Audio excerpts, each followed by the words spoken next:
तो है देख दर्शन की टीकाएं हैं। तो दर्शन तो कंप्लीट हो गया है, अब है दर्शन की टीकाएं। देखो ये ना पूछ ली जाती हैं दर्शन की टीकाएं। अब टीका कुछ ज़्यादा ही पूछी जाती हैं, कभी रामायण की पूछ ली, कभी महाभारत की पूछ ली, कभी अर्थशास्त्र की पूछ ली, और अब की बार किस चीज़ की पूछी हुई थी, महाभारत की पूछी थी ना।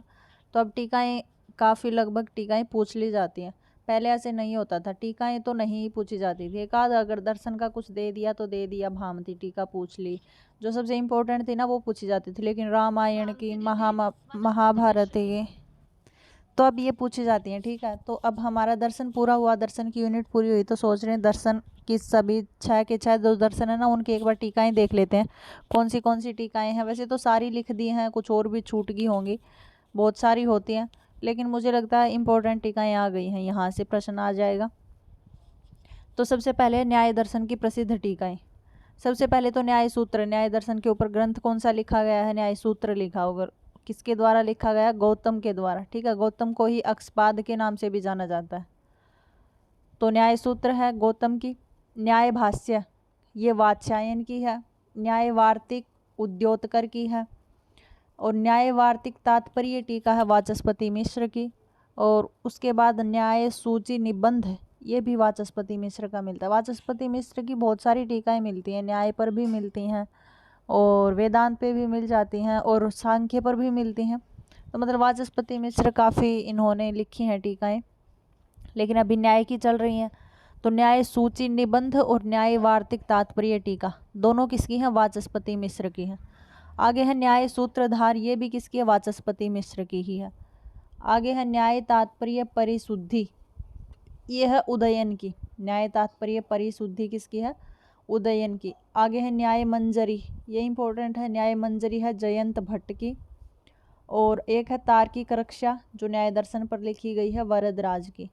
और उसके बाद में एक तर्क भाषा, तो प्रकरण ग्रंथ है जो हमारे लगा हुआ है, ये है केशव मिश्र प्रणीत। ठीक है, यानी केशव मिश्र जी की है। देखो न्याय दो भागों में बटा, एक नव्य न्याय है और एक प्राचीन न्याय है। तो ये ऊपर वाली जो टीकाएं थी ये न्याय प्राचीन न्याय की टीकाएं हैं, अर्थात प्राचीन में जो न्याय लिखा गया था उसकी टीकाएं। लेकिन इसी प्राचीनता के बाद में एक नव्य न्याय की भी चली है, नव्य न्याय भी आता है। तो नव्य न्याय शुरू होता 12वीं शताब्दी से, और सबसे पहला नव्य न्याय का प्रतिष्ठान किया है गंगेश उपाध्याय ने। तो सबसे पहले उन्होंने टीका लिखी थी तत्व चिंतामणि टीका। ठीक है, ये बहुत इंपॉर्टेंट है, बहुत प्रसिद्ध टीका है तत्व चिंतामणि, नव्य न्याय की है गंगेशोपाध्याय की, जो 12वीं शताब्दी के हैं। उसके बाद में है न्याय निबंध प्रकाश। ये न्याय निबंध प्रकाश जो टीका है ये लिखी गई है तत्व चिंतामणि के ऊपर, और ये लिखी है वर्धमान ने, और वर्धमान है गंगेश के पुत्र। ठीक है, तो न्याय निबंध प्रकाश टीका लिखी है वर्धमान ने। उससे आगे है आलोक, आलोक लिखी है जयदेव ने। उससे आगे है तत्व चिंतामणि दीक्षित पदार्थ खंडन, ये लिखी गई रघुनाथ शिरोमणि के द्वारा। उससे आगे है तत्व चिंतामणि व्याख्या लिखी है वासुदेव सार्वभौम ने। और उसके बाद न्याय सूत्र वृत्ति भी मिलती है एक, ये विश्वनाथ की है। तर्क संग्रह दीपिका है अन्नम भट्ट जी की। ठीक है, ये तो आपको पता ही होगा, तर्क संग्रह दीपिका, तर्क संग्रह के ऊपर ही एक टीका है। तो ये थी न्याय शास्त्र की टीका। उससे आगे है वैशेषिक दर्शन की टीका। अब वैशेषिक भी न्याय के समान ही दूसरा दर्शन है। तो सबसे पहले वैशेषिक दर्शन के संप्रदाय में सबसे पहले लिखा गया था वैशेषिक सूत्र। ठीक है, ये वैशेषिक दर्शन का आधार है। तो ये सूत्र है कणाद के द्वारा लिखा गया है, और कणाद का ही नाम उलुक भी बताते हैं कि उलुक इनका नाम हुआ करता था। इस वजह से वैशेषिक दर्शन को अवलुक के दर्शन के नाम से भी जाना जाता है। उसके बाद है पदार्थ धर्म संग्रह, ये भी बहुत प्रसिद्ध टीका है वैशेषिक दर्शन पर। ये लिखी गई है प्रशस्त पाद के द्वारा। ठीक है, पदार्थ धर्म संग्रह है प्रशस्त पाद के द्वारा। उसके बाद है दश पदार्थ शास्त्र, ये टीका है चंद्र की। व्योमती टीका लिखी है व्योम शिव ने, वैशेषिक पर ही है। आगे है न्याय कंदली है श्रीधर ने। उसके बाद में है किरणावली उदयन की है, लीलावती श्रीवत्स की है, और सप्त पदार्थ लिखी है शिवादित्य ने। ये सारी टीकाएं किसकी हैं, वैशेषिक दर्शन की। उसके बाद में है योग दर्शन। योग दर्शन भी काफ़ी सबसे प्रसिद्ध दर्शन है, पतंजलि के द्वारा लिखा गया है। यही पतंजलि है महाभाष्य जिन्होंने लिखा है, वहीं पतंजलि के द्वारा योग दर्शन लिखा गया। तो योग दर्शन पर लिखी गई योग भाष्य, जो हम पढ़ते हैं आजकल वही, वो किसके द्वारा लिखा गया है? वेद व्यास के द्वारा, इसलिए हम बोलते हैं व्यास भाष्य। कई बार बोला जाता है ना कि व्यास भाष्य पढ़ रहे हैं, योग भाष्य पढ़ते हैं, तो वो किसके द्वारा लिखा गया है? वेद व्यास के द्वारा, इसीलिए लिखा जाता है व्यास भाष्य। आगे है तत्व वैशारदी, ये टीका भी बहुत ज़्यादा प्रसिद्ध है। तत्व वैशारदी, ये टीका लिखी है वाचस्पति मिश्र ने। ठीक है, मैंने बताया था ना वाचस्पति मिश्र ने काफ़ी टीकाएं लिखी हैं। तो तत्व वैशारदी नाम की टीका मिलती है वाचस्पति मिश्र की, बहुत प्रसिद्ध टीका है। योग वार्तिक भी बहुत प्रसिद्ध है, ये लिखी है विज्ञान भिक्षु ने। उसके बाद में भोज वृत्ति है थारेश्वर भोज की। योग मणि प्रभा लिखी गई है रमानंद सरस्वती के द्वारा। ठीक है, तो ये 5 टीका योग दर्शन पर मिलती हैं, बाकी और भी होंगी। उसके बाद में है वेदांत सार। अब ये वेदांत सार पे काफ़ी टीकाएं मिलती हैं। देखो वेदांत सार में सबसे पहले तो यही इंपॉर्टेंट हो जाता है जानना कि कौन द्वैतवाद का समर्थक है, अर्थात जीव और ब्रह्म को अलग अलग यानी 2 मानता है। जो 2 मानते हैं, दोनों सत्ताओं को मानते हैं, वो द्वैतवाद के समर्थक है। और जो दोनों को न मान करके एक को ही मानते हैं, ऐसा मान लेते हैं कि जीव ही ब्रह्म है, यानी जैसे हम अनुभव वाक्य पढ़ते हैं अहम ब्रह्मास्मि, यानी जीव स्वयं अपने आप को ब्रह्म मानने लगता है, यानी जीव और ब्रह्म अलग अलग नहीं है, एक ही सत्ता है। तो कुछ अद्वैतवाद को मानने वाले हैं, कुछ विशिष्ट अद्वैतवाद को, कुछ द्वैता अद्वैतवाद को। तो ये भी इसमें संप्रदाय भी मतलब एक प्रकार से विशिष्ट हो जाता है। तो सबसे पहले शांकर भाष्य, ये सबसे इम्पोर्टेंट है। शांकर भाष्य ये शंकराचार्य के द्वारा लिखा गया है, और शंकराचार्य सिद्धांती हैं अद्वैतवाद के। ठीक है, अद्वैतवाद के संप्रदाय को मानने वाले हैं। उससे आगे है भास्कर भाष्य, ये लिखा है भास्कराचार्य ने, और ये मानने वाले हैं भेद अभेदवाद को। ठीक है, उसके बाद में श्री भाष्य है। श्री भाष्य लिखा है श्री रामानुजाचार्य ने, और ये है विशिष्ट अद्वैतवाद के समर्थक। ठीक है, विशिष्टाद्वैतवाद आपसे पूछ लिया जाएगा विशिष्टाद्वैतवाद के समर्थक कौन है, तो श्री रामानुजाचार्य हैं, और इन्होंने अपना भाष्य लिखा श्री भाष्य के नाम से। उसके बाद में है पूर्ण प्रज्ञा भाष्य, ये लिखा गया है श्री मध्वाचार्य के द्वारा। ठीक है, और मध्वाचार्य समर्थक हैं द्वैतवाद के, 2 को मानने वाले हैं, जीव और ब्रह्म दोनों को अलग अलग सत्ता है ऐसा मानने वाले हैं, इसलिए ये कौन है? द्वैतवाद के समर्थक हो जाते हैं। पूर्ण प्रज्ञा भाष्य इन्होंने लिखा है। उसके बाद में है सौरभ भाष्य। सौरभ भाष्य लिखा है श्री निम्बार्काचार्य ने, और निम्बार्काचार्य हैं वेदांत परिजात के समर्थक। उसके बाद में है शैव भाष्य। शैव भाष्य कौन है? श्री कंठाचार्य, कंठाचार्य के द्वारा लिखा गया है, और ये भी कैसे हैं? विशिष्टाद्वैतवाद को मानने वाले हैं। आगे है श्रीकर भाष्य, लिखा है श्रीपति ने, और ये है शैव विशिष्टाद्वैतवाद के समर्थक है, शैव विशिष्टाद्वैतवाद के। उससे आगे है अणुभाष्य, ये भी बहुत प्रसिद्ध है। अणुभाष्य है श्री वल्लभाचार्य जी का, और वल्लभाचार्य किसके समर्थक है? शुद्धाद्वैतवाद के समर्थक है। ठीक है, ये बहुत इंपॉर्टेंट है। उससे आगे है विज्ञानामृत, और विज्ञानामृत कौन है? विज्ञानामृत टीका लिखी है विज्ञान भिक्षु ने, इसीलिए नाम पड़ा विज्ञानामृत, और ये समर्थक हैं अविभागाद्वैतवाद के। ठीक है, उसके बाद है गोविंद भाष्य। गोविंद भाष्य लिखा है श्री वल्लभ देवाचार्य ने, और वल्लभ देवाचार्य ने ये अचिंत्य भेदवाद के समर्थक हैं। उससे आगे है भामती टीका, ये बहुत प्रसिद्ध है भामती टीका, और ये वेदांत सार पर मिलती है। ये मिलती है वाचस्पति की पत्नी का नाम था भामती, क्योंकि वाचस्पति बहुत ज़्यादा अत्यधिक विद्वान थे। ये लिखते लिखते अपनी पत्नी को भी भूल जाया करते थे, अपनी पत्नी का नाम भूल जाया करते थे, इतना लिखा करते थे। ये मतलब दर्शन में इनकी काफ़ी गति थी। प्रत्येक दर्शन पर इनकी टीकाएं हमें मिलती हैं लगभग। वेदांत पर, न्याय दर्शन पर भी हमने पढ़ी, योग दर्शन पर भी हमने पढ़ी, सांख्य पर भी इनकी टीकाएं मिलती हैं। तो काफ़ी विद्वान थे, इसलिए अपनी पत्नी को भूल जाया करते थे पढ़ते पढ़ते, इसलिए इन्होंने अपनी पत्नी के नाम पर टीका लिखी, भामती टीका। अखंडन खंड खाद्य टीका है श्री हर्ष की, ये वहीं श्री हर्ष हैं जिन्होंने नैषधीय चरित लिखा। नैषधीय चरित के अलावा इन्होंने 8 टीकाएं और लिखी थी, जो इनकी टीकाएं कुछ मिलती नहीं है। तो उनमें छिंद्र प्रशस्ति, अर्णव वर्णन इत्यादि इन्होंने 8-9 टीकाएं लिखी हैं, जो अपनी व्याख्याएं लिखी हैं।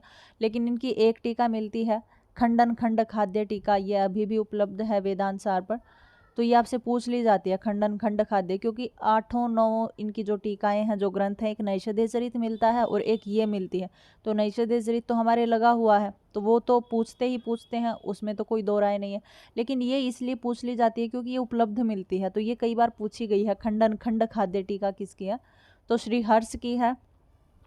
उसके बाद में है तत्व दीपिका नाम की टीका, चित्त सुखाचार्य की है।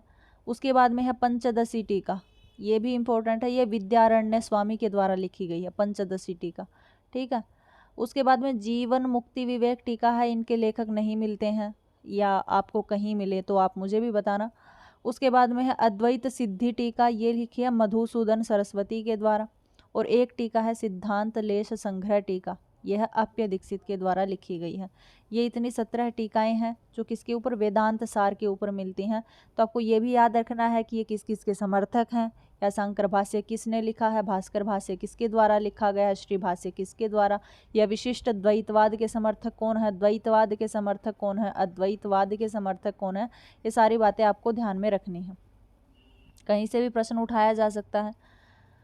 ये थी उत्तर मीमांसा, क्योंकि वेदांत सार जो ग्रंथ है वो उत्तर मीमांसा का, उसमें ब्रह्म के बारे में बताया गया, यानी ज्ञान कांड के ऊपर आधारित है, ठीक है, उपनिषदों पे आधारित। और उपनिषदों में क्या है, मूल रूप से ब्रह्म का ज्ञान ही वर्णित है, तो वो उत्तर मीमांसा है। अब ये पूर्व मीमांसा है, और पूर्व मीमांसा किसी एक ईश्वर को नहीं मानती है, वेद को मानती है, इसलिए ये आस्तिक दर्शनों के अंतर्गत आती है। इसमें अनेक ईश्वरों के मानने से ही इसको अनेकेश्वरवाद भी कहा जाता है, क्योंकि इसमें क्या है, कर्म कांड प्रधान है, इंद्र की स्तुति, अग्नि की स्तुति, प्रजापति की स्तुति, सौर्य इत्यादि, ये तो ये सारे एक ईश्वर के नहीं, अनेक ईश्वर को मानने वाला मत है, इसलिए कर्म कांड के ऊपर आधारित है, ठीक है।